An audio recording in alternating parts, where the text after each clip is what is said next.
If you do not believe that small things can make a big difference, then I guess you've never had a mosquito in the bedroom with you at night. You know that small things can really, for good or for bad, make a difference. If you see a couple of carpenter ants walking across your counter, it would be smart for you to recognize that for what it is early on, before there are 100 ants like that. Also, no matter who thought they were the most important person in a family before the baby arrived, they get taught that quickly got reordered once the little one came. The trick is that we have a very hard time recognizing the importance of small matters. Our brain is conditioned to believe that big things are what count most. But big things start off small. And that's what Jesus wants to talk about today in this reading. Jesus is saying, think about mustard seeds, which his listeners knew were the very smallest. We don't often see mustard seed, but they're super tiny. And birds love to eat them because they're the perfect little digestible snack.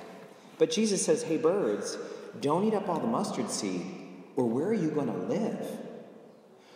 Mustard seed creates bird condominiums because when it grows, it becomes the biggest, leafiest of all plants, and it's the perfect place for birds to find shade. So birds need to not look at those little seeds and say, oh, these little seeds, we'll just snack on those. No, little things can grow very big. That's true with our problems too, isn't it? The first day that we get ready for work, and when we're putting our belt on, we notice that we can't quite manage that same loop on the belt. Maybe it's time for us to right there on that day say, is this lifestyle working for me? I just went up a notch. Is that lifestyle working, or do I need to think about it a little bit? My friend said at his chiropractor's office he saw a sign on the wall that said, 5 dangerous words. Maybe this will go away. The first day that we have an ingrown toenail little pang is the right day to deal with that. Better not to wait a week for when your toe looks like a watermelon. And anybody who's a homeowner knows that if the faucet starts dripping, it's a lot cheaper to buy a washer than it is to get a sledgehammer and have to bust through all of the tile behind the sink. This lesson should be clear to us, but it's a little bit hidden. The reason we should all know this is true is because of the way we all come here. Every one of us comes here small. And no one's ever not come small. Even Jesus Christ came to earth small. He's God. He could have come in any form with a blare of trumpets. No, he came as a tiny baby, just like we do. And that's what the first reading is trying to give us for an image. The prophet Ezekiel is saying it this way. If you want to understand family life, think of it as a big tree. It's a big tree that has some new growth shoots on the top.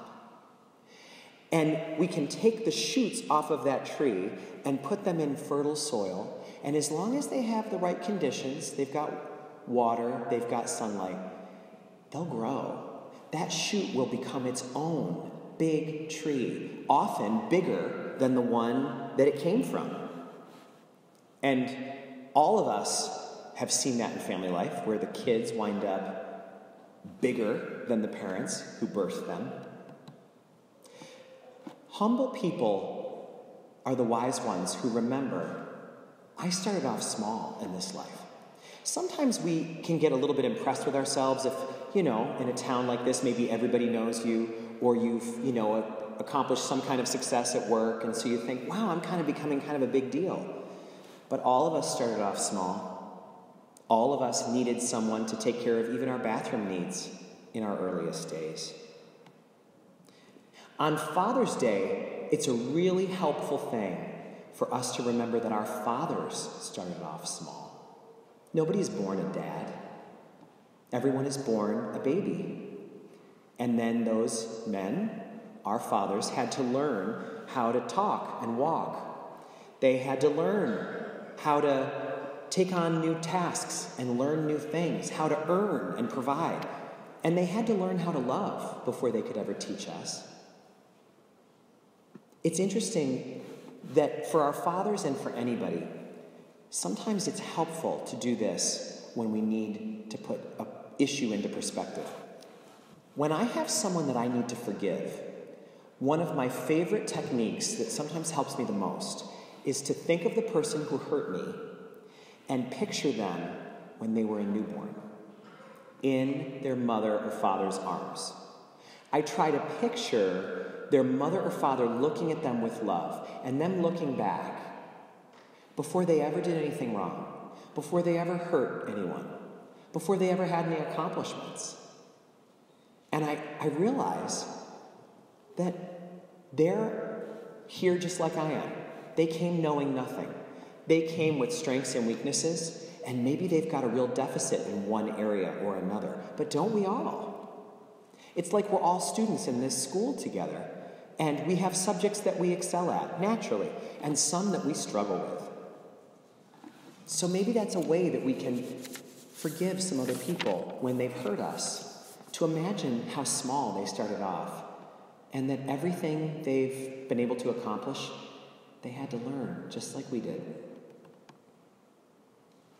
This time of year is when we scratch our heads and say, how could it be 2018 already, when we look at our graduates? You know, many people, as we've approached graduation this year, have said, I just cannot believe that these young people are graduating. We remember when they were in kindergarten, and it feels literally like yesterday. And that's exactly how this works. Do you know that the people who are graduating right now were born in the year 2000? And it wasn't that long ago that they were going into kindergarten, and on the board was written, Welcome Class of 2018. And it sounded like science fiction. 2018, when will that come? And yet, here we are. What a blessing it is for each of us to take this moment and see that what Jesus talked about in the gospel is 100% true.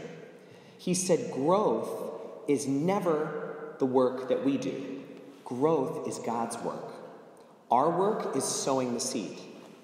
He said we scatter the seed, and God is the one who makes it grow. And this is the image he uses. Once you've scattered your seed, God does the work. And all we do is watch as first comes the blade, and then comes the ear, and then comes the full grain in the ear.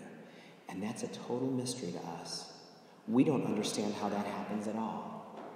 We just know that it's God's work, and that our job is to participate as best we can.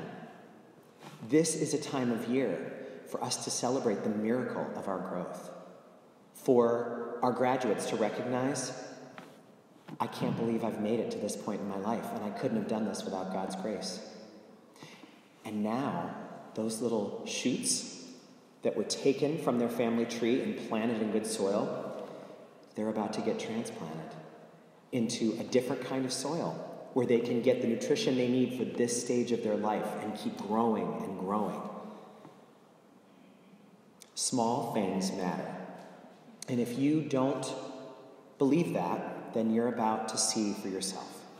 We are going to approach this altar in a few moments, and you are going to get a tiny, flat little piece of bread. One bite. You are going to get a tiny sip of wine, less than a sip.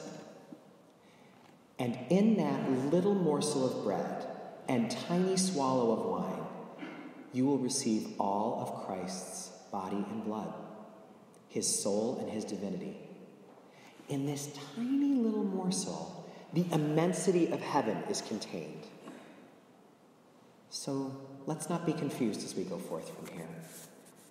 Small things matter.